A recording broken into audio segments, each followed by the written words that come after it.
The Studi is a beauty that is different by design. Up front, you'll find... Hey everyone, Kyle here again. Thank you for joining me today as we venture out of the museum and visit some of the local Studebaker sites and landmarks and buildings in and around South Bend. So, like other locations we visited in this series, these are sites and places you can visit as part of the Studebaker Bendix Heritage Trail. So make sure to check out a downloadable guide at our website, studebakermuseum.org. So our next stop brings us to one of the largest Studebaker plant buildings and one of the largest structures in the area. Building 84, which was the body assembly building, was a critical part of Studebaker's new automobile plant complex at this site, the site right behind me.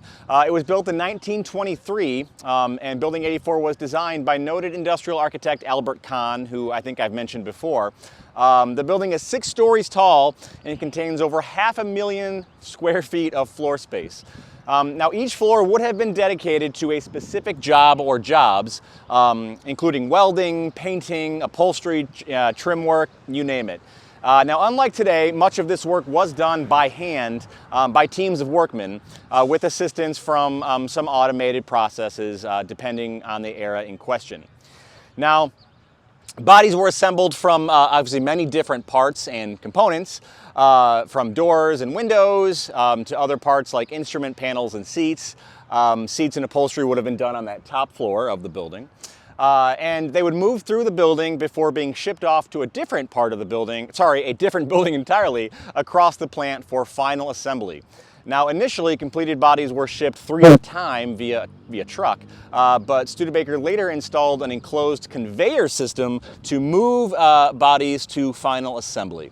Now, when the factory closed its doors in 1963 and Studebaker phased out production here in South Bend, many old factory buildings gained new tenants.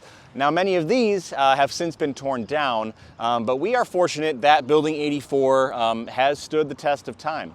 Now, the building is now privately owned, as I mentioned, part of the Renaissance District, which is, again, part of a local revitalization effort, along with buildings 112 and 113. And the administration building. But as you'll see, there are new windows that have been added. That was a $10.4 million project to reskin the building that was completed in the last couple of years. And we're hoping that this 100-year-old structure will find new life in the coming years, again, while preserving the history and Studebaker legacy here in South Bend. Thank you again for joining me, and we'll see you next time.